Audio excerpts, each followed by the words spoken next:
नमस्कार भक्तों, आज मैं आपको एक ऐसा दिव्य, दुर्लभ और रहस्यमय मंत्र सुनाने जा रहा हूं, जिसे बड़े बड़े साधक और तांत्रिक भी गुप्त रखते हैं। कहते हैं, इस मंत्र की शक्ति इतनी प्रबल है कि यदि आप इसे केवल 27 मिनट तक पूरी श्रद्धा से सुन लें, तो जीवन के हर रुके हुए काम, पैसों की समस्या, व्यापार में नुकसान, सब कुछ एक एक करके स्वयं श्री हरि विष्णु और मां लक्ष्मी की कृपा से समाप्त हो जाता है। लेकिन ध्यान रखिए, इस मंत्र को अधूरा सुनना वर्जित है। यदि आपने इस मंत्र को अधूरी श्रद्धा से सुना, तो इसका असर उल्टा भी हो सकता है। और अगर पूरे मन से पूरे 27 मिनट तक सुना, तो जो चमत्कार होता है वह आपकी कल्पनाओं से परे है। और हां दोस्तों, अगर आप सच में चाहते हैं कि आपके जीवन में भी लक्ष्मी का आगमन हो, तो अभी इस वीडियो को लाइक जरूर करें, नीचे कमेंट करके जय श्री हरि विष्णु लिखें और ऐसे दिव्य ज्ञान के लिए हमारे चैनल सनातन ज्ञान को सब्सक्राइब करना बिल्कुल न भूलें। भक्तों, काशी के एक युवक ने जब इसे पहली बार पूरी श्रद्धा से सुना, तो अगले ही दिन उसे 18 महीने से रुकी हुई सैलरी का पेमेंट मिल गया। और एक व्यापारी ने तो मजाक में सुन लिया था, और अब उसकी दुकान दिन रात चल रही है। तो भक्तों, आंखें बंद कीजिए, मन को शांत कीजिए और सच्चे भाव से श्री हरि विष्णु और मां लक्ष्मी का स्मरण करते हुए इस दुर्लभ मंत्र को सुनिए पूरे 27 मिनट तक। भक्तों, इस मंत्र के साथ यदि आप एक छोटा सा उपाय भी करें, तो श्री हरि विष्णु और महालक्ष्मी की कृपा एक साथ बरसने लगती है। उपाय यह है कि हर गुरुवार या शुक्रवार प्रातः स्नान करके घर के मंदिर में पीले फूल, तुलसी के पत्ते और एक मिठाई, लड्डू या पेड़ा चढ़ाएं। फिर दोनों हाथ जोड़कर 3 बार यह कहें कि हे श्री हरि विष्णु, हे महालक्ष्मी माता, मेरे जीवन से दरिद्रता दूर करें, कृपा करें और मेरे इस गरीब की पुकार सुनिए, मेरी सच्चे मन की प्रार्थना स्वीकार करें। फिर इसी स्थिति में आंखें बंद करके इस मंत्र को पूरे 27 मिनट तक सुने। विश्वास मानिए, इस उपाय और मंत्र के संयुक्त प्रभाव से आपकी किस्मत करवट लेगी और आपके जीवन में धन, समृद्धि और शुभ समाचारों की वर्षा होगी। जय श्री हरि विष्णु, जय महालक्ष्मी। अगर आपने अभी तक लाइक नहीं किया तो अभी करें, नीचे कमेंट करें AUM नारायणाय नमः और सब्सक्राइब करें, ताकि यह दिव्य ऊर्जा हर दिन आपके जीवन में प्रवेश करती रहे। शान्ताकारं भुजगशयनं पद्मनाभं सुरेशं विश्वधारं गगनसदृशं मेघवर्णं शुभांगं लक्ष्मीकान्तं कमलनयनं योगिविधर्यानग्मयं वन्दे विष्णु भवभयहरं सर्वलोकैकनाथम्। शान्ताकारं भुजगशयनं पद्मनाभं सुरेशं विश्वधारं गगनसदृशं मेघवर्णं शुभांगं लक्ष्मीकान्तं कमलनयनं योगिविधर्यानग्मयं वन्दे विष्णु भवभयहरं सर्वलोकैकनाथम्। शान्ताकारं भुजगशयनं पद्मनाभं सुरेशं विश्वधारं गगनसदृशं मेघवर्णं शुभांगं लक्ष्मीकान्तं कमलनयनं योगिविधर्यानग्मयं वन्दे विष्णु भवभयहरं सर्वलोकैकनाथम्। शान्ताकारं भुजगशयनं पद्मनाभं सुरेशं विश्वधारं गगनसदृशं मेघवर्णं शुभांगं लक्ष्मीकान्तं कमलनयनं योगिविधर्यानग्मयं वन्दे विष्णु भवभयहरं सर्वलोकैकनाथम्। शान्ताकारं भुजगशयनं पद्मनाभं सुरेशं विश्वधारं गगनसदृशं मेघवर्णं शुभाङ्गं लक्ष्मीकान्तं कमलनयनं योगिविधर्यानग्मयं वन्दे विष्णु भवभयहरं शर्वलोकैकनाथम् शान्ताकारं भुजगशयनं पद्मनाभं सुरेशं विश्वधारं गगनसदृशं मेघवर्णं शुभाङ्गं लक्ष्मीकान्तं कमलनयनं योगिविधर्यानग्मयं वन्दे विष्णु भवभयहरं शर्वलोकैकनाथम् शान्ताकारं भुजगशयनं पद्मनाभं सुरेशं विश्वधारं गगनसदृशं मेघवर्णं शुभाङ्गं लक्ष्मीकान्तं कमलनयनं योगिविधर्यानग्मयं वन्दे विष्णु भवभयहरं शर्वलोकैकनाथम् शान्ताकारं भुजगशयनं पद्मनाभं सुरेशं विश्वधारं गगनसदृशं मेघवर्णं शुभाङ्गं लक्ष्मीकान्तं कमलनयनं योगिविधर्यानग्मयं वन्दे विष्णु भवभयहरं शर्वलोकैकनाथम् शान्ताकारं भुजगशयनं पद्मनाभं सुरेशं विश्वधारं गगनसदृशं मेघवर्णं शुभाङ्गं लक्ष्मीकान्तं कमलनयनं योगिविधर्यानग्मयं वन्दे विष्णु भवभयहरं शर्वलोकैकनाथम् शान्ताकारं भुजगशयनं पद्मनाभं सुरेशं विश्वधारं गगनसदृशं मेघवर्णं शुभाङ्गं लक्ष्मीकान्तं कमलनयनं योगिविधर्यानग्मयं वन्दे विष्णु भवभयहरं शर्वलोकैकनाथम् शान्ताकारं भुजगशयनं पद्मनाभं सुरेशं विश्वधारं गगनसदृशं मेघवर्णं शुभाङ्गं लक्ष्मीकान्तं कमलनयनं योगिविधर्यानग्मयं वन्दे विष्णु भवभयहरं शर्वलोकैकनाथम् शान्ताकारं भुजगशयनं पद्मनाभं सुरेशं विश्वधारं गगनसदृशं मेघवर्णं शुभाङ्गं लक्ष्मीकान्तं कमलनयनं योगिविधर्यानग्मयं वन्दे विष्णु भवभयहरं शर्वलोकैकनाथम् शान्ताकारं भुजगशयनं पद्मनाभं सुरेशं विश्वधारं गगनसदृशं मेघवर्णं शुभाङ्गं लक्ष्मीकान्तं कमलनयनं योगिविधर्यानग्मयं वन्दे विष्णु भवभयहरं शर्वलोकैकनाथम्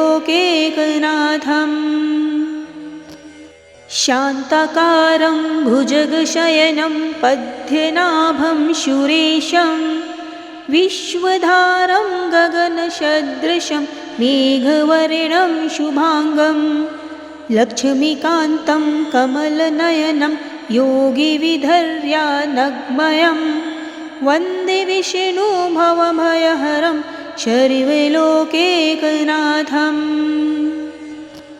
शान्ताकारं भुजगशयनं पद्मनाभं सुरेशं विश्वधारं गगनसदृशं मेघवर्णं शुभाङ्गं लक्ष्मीकान्तं कमलनयनं योगिविधर्यानग्मयं वन्दे विष्णु भवभयहरं शर्वलोकैकनाथम्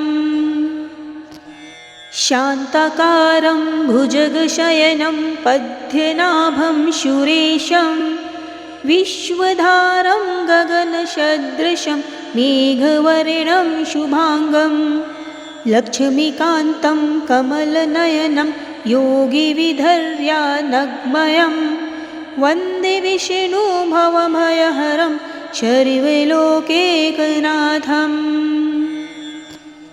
शान्ताकारं भुजगशयनं पद्मनाभं सुरेशं विश्वधारं गगनसदृशं मेघवर्णं शुभांगं लक्ष्मीकान्तं कमलनयनं योगिविधर्यानग्मयं वन्दे विष्णु भवभयहरं सर्वलोकैकनाथम्। शान्ताकारं भुजगशयनं पद्मनाभं सुरेशं विश्वधारं गगनसदृशं मेघवर्णं शुभांगं लक्ष्मीकान्तं कमलनयनं योगिविधर्यानग्मयं वन्दे विष्णु भवभयहरं सर्वलोकैकनाथम्। शान्ताकारं भुजगशयनं पद्मनाभं सुरेशं विश्वधारं गगनसदृशं मेघवर्णं शुभांगं लक्ष्मीकान्तं कमलनयनं योगिविधर्यानग्मयं वन्दे विष्णु भवभयहरं सर्वलोकैकनाथम्। शान्ताकारं भुजगशयनं पद्मनाभं सुरेशं विश्वधारं गगनसदृशं मेघवर्णं शुभांगं लक्ष्मीकान्तं कमलनयनं योगिविधर्यानग्मयं वन्दे विष्णु भवभयहरं सर्वलोकैकनाथम्। शान्ताकारं भुजगशयनं पद्मनाभं सुरेशं विश्वधारं गगनसदृशं मेघवर्णं शुभांगं लक्ष्मीकान्तं कमलनयनं योगिविधर्यानग्मयं वन्दे विष्णु भवभयहरं सर्वलोकैकनाथम्। शान्ताकारं भुजगशयनं पद्मनाभं सुरेशं विश्वधारं गगनसदृशं मेघवर्णं शुभांगं लक्ष्मीकान्तं कमलनयनं योगिविधर्यानग्मयं वन्दे विष्णु भवभयहरं सर्वलोकैकनाथम्। शान्ताकारं भुजगशयनं पद्मनाभं सुरेशं विश्वधारं गगनसदृशं मेघवर्णं शुभांगं लक्ष्मीकान्तं कमलनयनं योगिविधर्यानग्मयं वन्दे विष्णु भवभयहरं सर्वलोकैकनाथम्। शान्ताकारं भुजगशयनं पद्मनाभं सुरेशं विश्वधारं गगनसदृशं मेघवर्णं शुभांगं लक्ष्मीकान्तं कमलनयनं योगिविधर्यानग्मयं वन्दे विष्णु भवभयहरं सर्वलोकैकनाथम्। शान्ताकारं भुजगशयनं पद्मनाभं सुरेशं विश्वधारं गगनसदृशं मेघवर्णं शुभांगं लक्ष्मीकान्तं कमलनयनं योगिविधर्यानग्मयं वन्दे विष्णु भवभयहरं सर्वलोकैकनाथम्। शान्ताकारं भुजगशयनं पद्मनाभं सुरेशं विश्वधारं गगनसदृशं मेघवर्णं शुभांगं लक्ष्मीकान्तं कमलनयनं योगिविधर्यानग्मयं वन्दे विष्णु भवभयहरं शर्वलोकैकनाथम् शान्ताकारं भुजगशयनं पद्मनाभं सुरेशं विश्वधारं गगनसदृशं मेघवर्णं शुभांगं लक्ष्मीकान्तं कमलनयनं योगिविधर्यानग्मयं वन्दे विष्णु भवभयहरं शर्वलोकैकनाथम् शान्ताकारं भुजगशयनं पद्मनाभं सुरेशं विश्वधारं गगनसदृशं मेघवर्णं शुभांगं लक्ष्मीकान्तं कमलनयनं योगिविधर्यानग्मयं वन्दे विष्णु भवभयहरं शर्वलोकैकनाथम् शान्ताकारं भुजगशयनं पद्मनाभं सुरेशं विश्वधारं गगनसदृशं मेघवर्णं शुभांगं लक्ष्मीकान्तं कमलनयनं योगिविधर्यानग्मयं वन्दे विष्णु भवभयहरं शर्वलोकैकनाथम् शान्ताकारं भुजगशयनं पद्मनाभं सुरेशं विश्वधारं गगनसदृशं मेघवर्णं शुभांगं लक्ष्मीकान्तं कमलनयनं योगिविधर्यानग्मयं वन्दे विष्णु भवभयहरं शर्वलोकैकनाथम् शान्ताकारं भुजगशयनं पद्मनाभं सुरेशं विश्वधारं गगनसदृशं मेघवर्णं शुभांगं लक्ष्मीकान्तं कमलनयनं योगिविधर्यानग्मयं वन्दे विष्णु भवभयहरं शर्वलोकैकनाथम् शान्ताकारं भुजगशयनं पद्मनाभं सुरेशं विश्वधारं गगनसदृशं मेघवर्णं शुभांगं लक्ष्मीकान्तं कमलनयनं योगिविधर्यानग्मयं वन्दे विष्णु भवभयहरं शर्वलोकैकनाथम् शान्ताकारं भुजगशयनं पद्मनाभं सुरेशं विश्वधारं गगनसदृशं मेघवर्णं शुभांगं लक्ष्मीकान्तं कमलनयनं योगिविधर्यानग्मयं वन्दे विष्णु भवभयहरं शर्वलोकैकनाथम् शान्ताकारं भुजगशयनं पद्मनाभं सुरेशं विश्वधारं गगनसदृशं मेघवर्णं शुभांगं लक्ष्मीकान्तं कमलनयनं योगिविधर्यानग्मयं वन्दे विष्णु भवभयहरं शर्वलोकैकनाथम्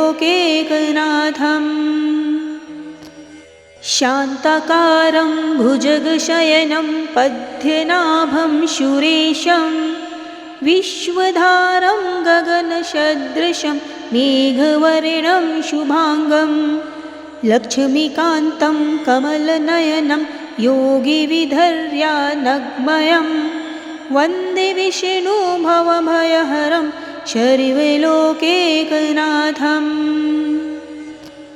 शान्ताकारं भुजगशयनं पद्मनाभं सुरेशं विश्वधारं गगनसदृशं मेघवर्णं शुभांगं लक्ष्मीकान्तं कमलनयनं योगिविधर्यानग्मयं वन्दे विष्णु भवभयहरं शर्वलोकैकनाथम् शान्ताकारं भुजगशयनं पद्मनाभं सुरेशं विश्वधारं गगनसदृशं मेघवर्णं शुभांगं लक्ष्मीकान्तं कमलनयनं योगिविधर्यानग्मयं वन्दे विष्णु भवभयहरं सर्वलोकैकनाथम्। शान्ताकारं भुजगशयनं पद्मनाभं सुरेशं विश्वधारं गगनसदृशं मेघवर्णं शुभांगं लक्ष्मीकान्तं कमलनयनं योगिविधर्यानग्मयं वन्दे विष्णु भवभयहरं सर्वलोकैकनाथम्। शान्ताकारं भुजगशयनं पद्मनाभं सुरेशं विश्वधारं गगनसदृशं मेघवर्णं शुभांगं लक्ष्मीकान्तं कमलनयनं योगिविधर्यानग्मयं वन्दे विष्णु भवभयहरं सर्वलोकैकनाथम्। शान्ताकारं भुजगशयनं पद्मनाभं सुरेशं विश्वधारं गगनसदृशं मेघवर्णं शुभांगं लक्ष्मीकान्तं कमलनयनं योगिविधर्यानग्मयं वन्दे विष्णु भवभयहरं सर्वलोकैकनाथम्। शान्ताकारं भुजगशयनं पद्मनाभं सुरेशं विश्वधारं गगनसदृशं मेघवर्णं शुभांगं लक्ष्मीकान्तं कमलनयनं योगिविधर्यानग्मयं वन्दे विष्णु भवभयहरं सर्वलोकैकनाथम्। शान्ताकारं भुजगशयनं पद्मनाभं सुरेशं विश्वधारं गगनसदृशं मेघवर्णं शुभांगं लक्ष्मीकान्तं कमलनयनं योगिविधर्यानग्मयं वन्दे विष्णु भवभयहरं सर्वलोकैकनाथम्। शान्ताकारं भुजगशयनं पद्मनाभं सुरेशं विश्वधारं गगनसदृशं मेघवर्णं शुभांगं लक्ष्मीकान्तं कमलनयनं योगिविधर्यानग्मयं वन्दे विष्णु भवभयहरं सर्वलोकैकनाथम्। शान्ताकारं भुजगशयनं पद्मनाभं सुरेशं विश्वधारं गगनसदृशं मेघवर्णं शुभांगं लक्ष्मीकान्तं कमलनयनं योगिविधर्यानग्मयं वन्दे विष्णु भवभयहरं सर्वलोकैकनाथम्।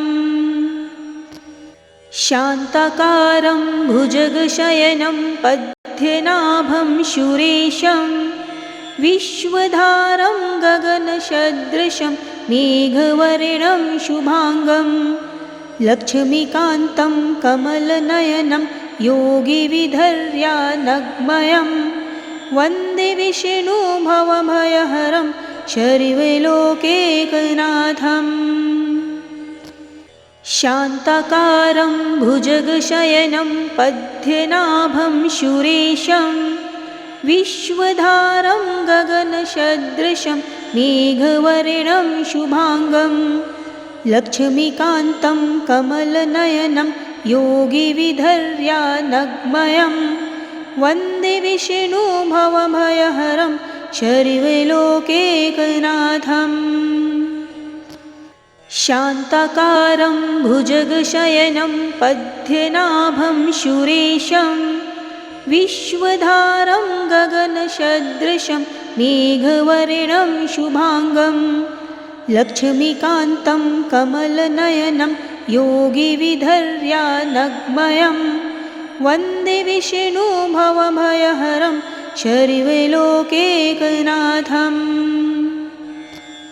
शान्ताकारं भुजगशयनं पद्मनाभं सुरेशं विश्वधारं गगनसदृशं मेघवर्णं शुभाङ्गं लक्ष्मीकान्तं कमलनयनं योगिविधर्यानग्मयं वन्दे विष्णु भवभयहरं शर्वलोकैकनाथम् शान्ताकारं भुजगशयनं पद्मनाभं सुरेशं विश्वधारं गगनसदृशं मेघवर्णं शुभाङ्गं लक्ष्मीकान्तं कमलनयनं योगिविधर्यानग्मयं वन्दे विष्णु भवभयहरं शर्वलोकैकनाथम् शान्ताकारं भुजगशयनं पद्मनाभं सुरेशं विश्वधारं गगनसदृशं मेघवर्णं शुभाङ्गं लक्ष्मीकान्तं कमलनयनं योगिविधर्यानग्मयं वन्दे विष्णु भवभयहरं शर्वलोकैकनाथम्